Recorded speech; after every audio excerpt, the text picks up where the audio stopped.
Hello, friends and my dear students.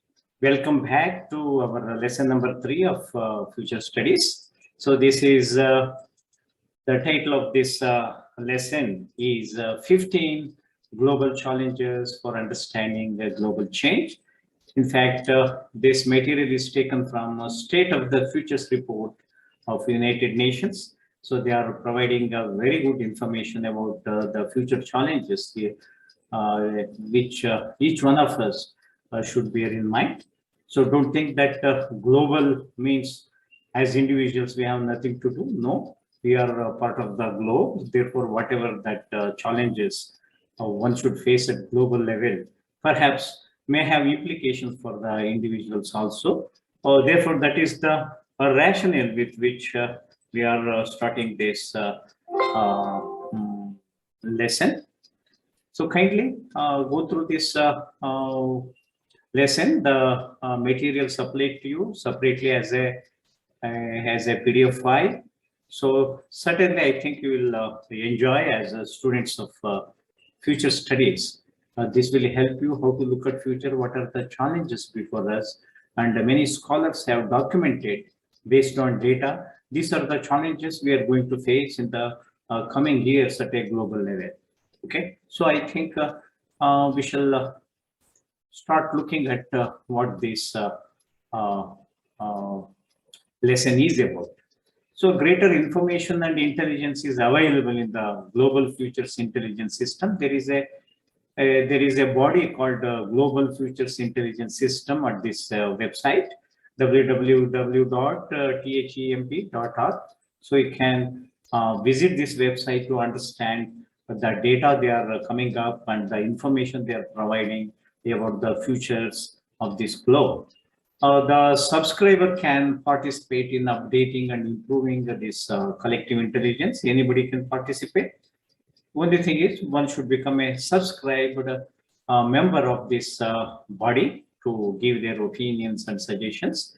The purpose of futures research is to systematically explore, create, and test both the possible and the desirable futures in order to improve the decisions. And that is the purpose, because this document will help many nation states, the many governments all over the world to formulate their policies and programs, because the data they are providing and the information they are providing, they have a very far-reaching consequences on societies.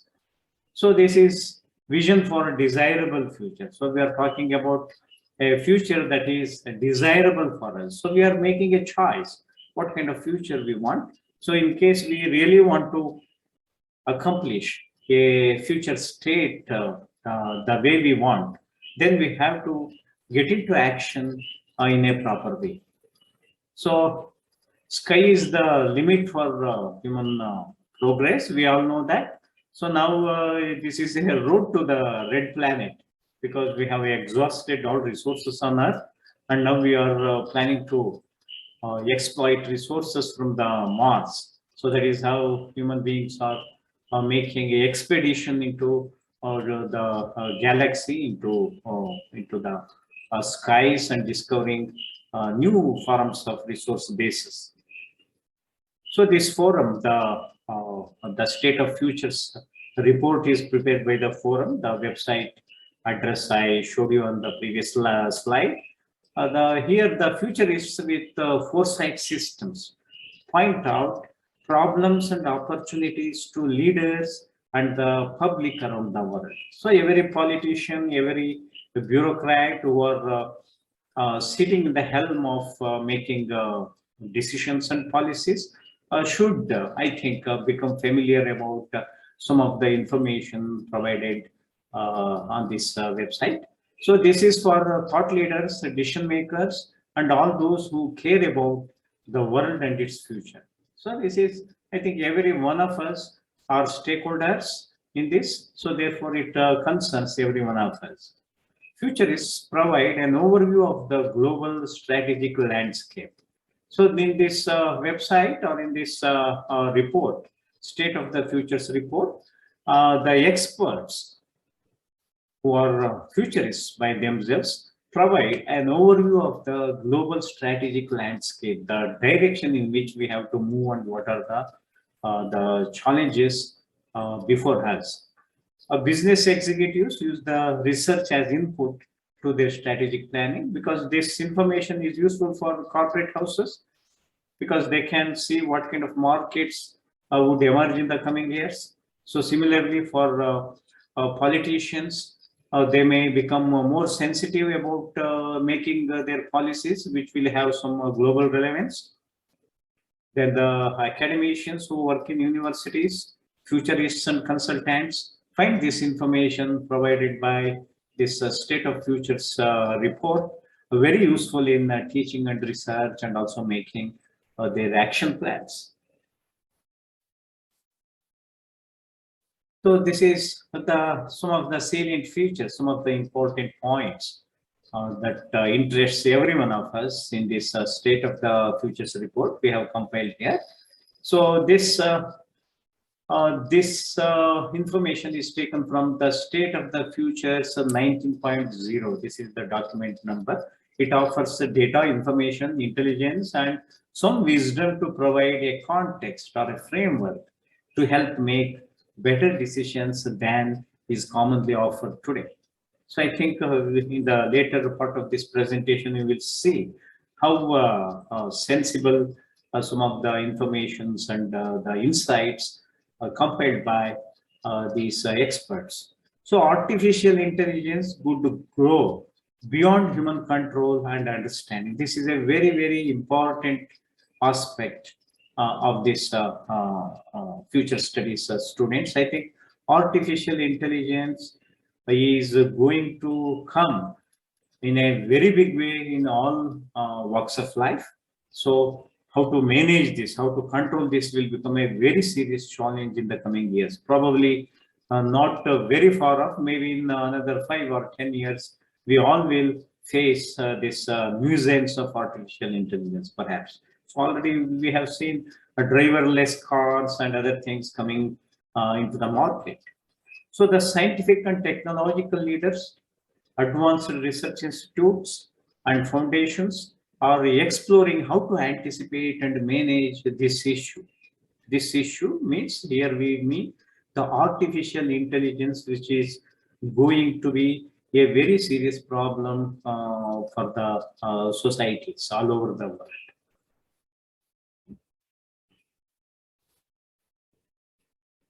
So artificial intelligence affects all walks of life. That is the message in this slide.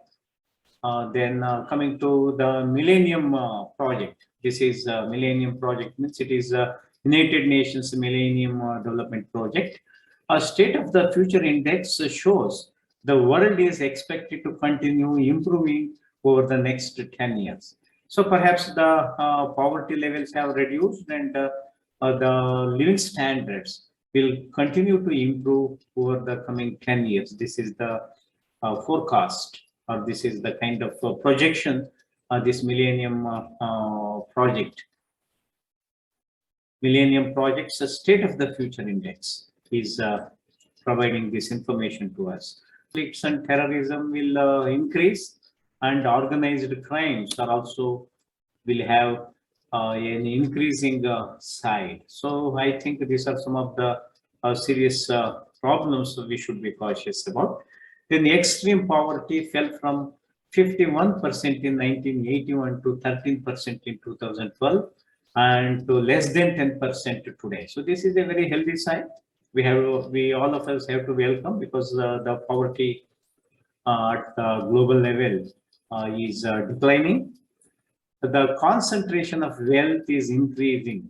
Income gaps are widening. This is another undesirable consequence. A jobless economic growth seems the new norm. So even though economic growth is going to take place, it will displace the people from their employments. So there will be a joblessness in the coming years. So that is what this report highlights. Then the return on investment in capital and technology is usually better than labor, because now we are substituting labor to a technology, because managing labor may become a very difficult proposition in the coming years. So therefore, the investment in capital and technology will give better returns rather than investing on labor. That is the message of this statement. Then the large scale worldwide structural unemployment that have been forecast by many. So there will be a mass unemployment likely to occur in the coming years, because these technological innovations are going to replace human labor in many sectors.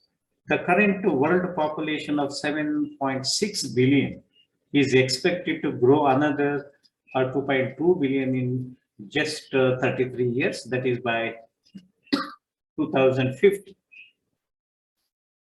putting pressure on food production, environmental management, and financial support systems, because we are going to be roughly 10 billion population by the end of 2050. Certainly, this massive population will put pressure on resources on Earth. Environmental management become a very serious issue. The future migrations from low income, high youth employment regions to high income aging societies seems inevitable.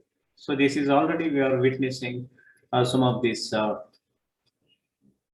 trends.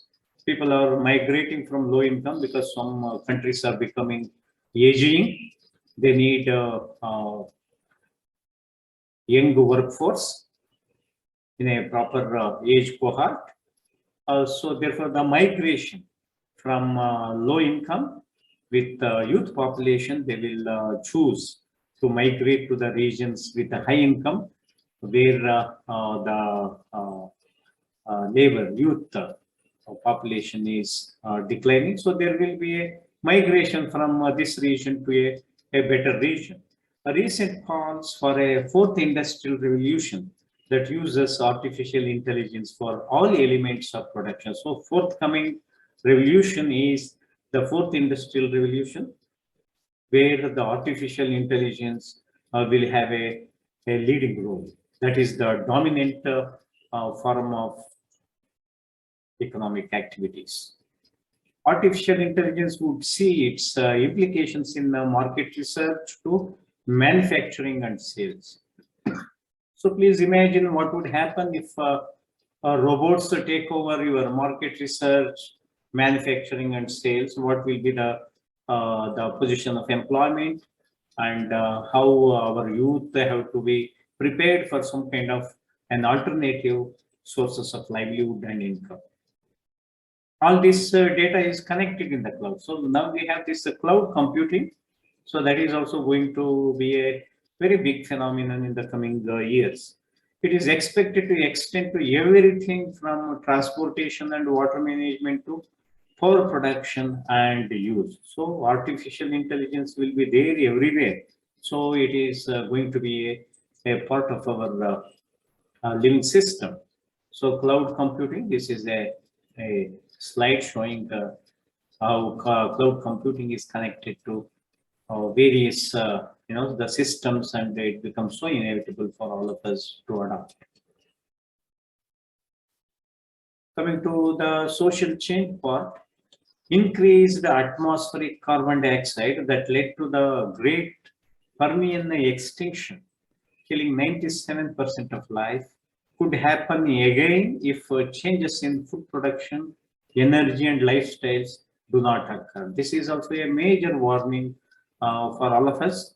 We have to change our lifestyles, otherwise this global warming and climate change are going to have disastrous consequences on human beings all over the globe.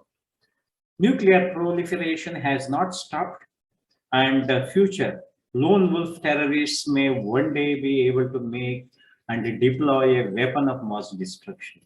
This is also a likelihood.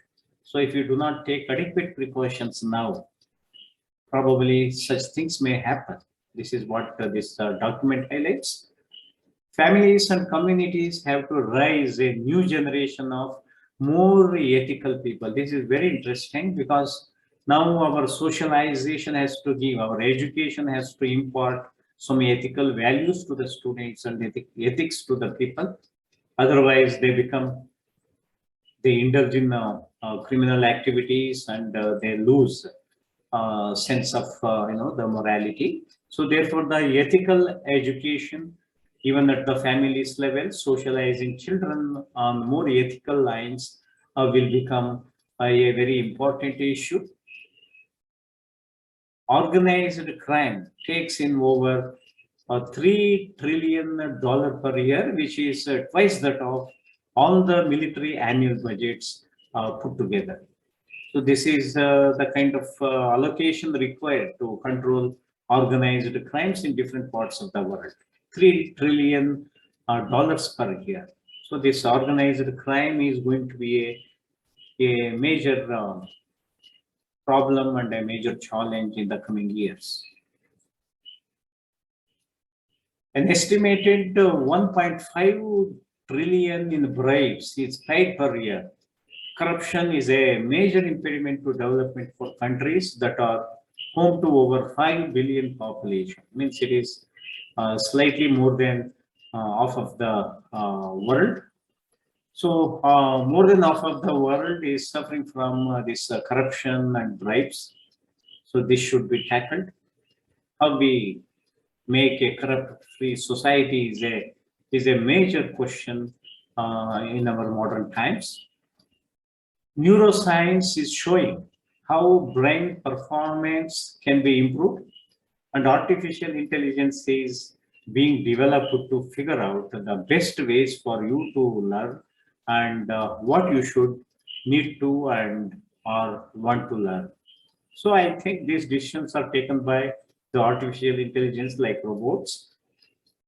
So I think parents lose their power of taking decisions. That is the meaning of this statement.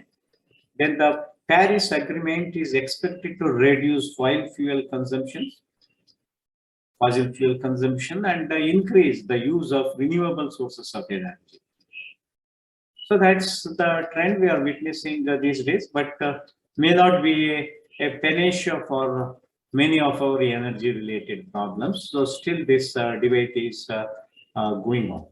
Increasingly, decisions are being made by artificial intelligence. This is a major warning, a signal coming from this State of the Futures report. So artificial intelligence, please keep in mind, is going to affect all of us in one way or the other form. So we do not know what kind of consequence it may lead to. So decisions by artificial intelligence will look like this. So there is a global consensus that consensus is like this. Global ethics is emerging around the world through the evolution of ISO standards and international treaties that are defining the norms of the civilization. Even though there are violators, I think there should be some consensus on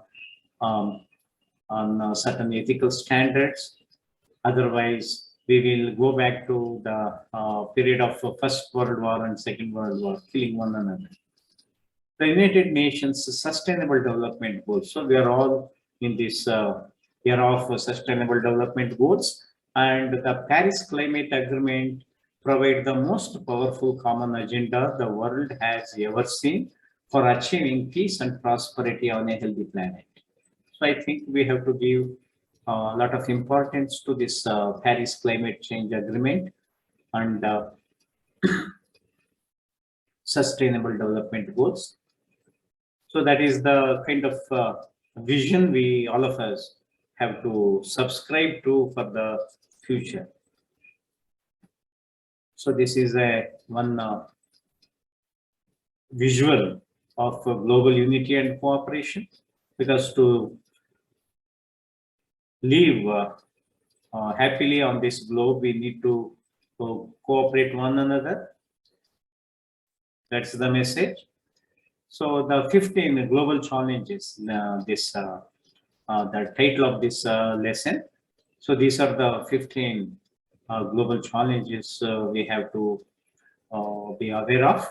So first one is sustainable development and climate change, that is on the top priority. And the last one, we have the 15th is global ethics.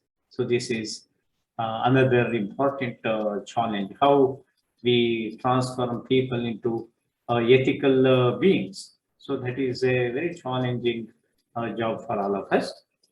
Of the students who aspire for furthering this course, who would like to take up this module 3, so they need certain issues to formulate their essay, some 3,000 words essay. For them, this will give some insights about what kind of issues, either locally or at a regional level or state level, how these issues can be addressed and how this future studies methods can be employed in projecting or in developing alternative scenarios. For them, this slide will provide enough resources, enough issues which they can look into depending on their choices.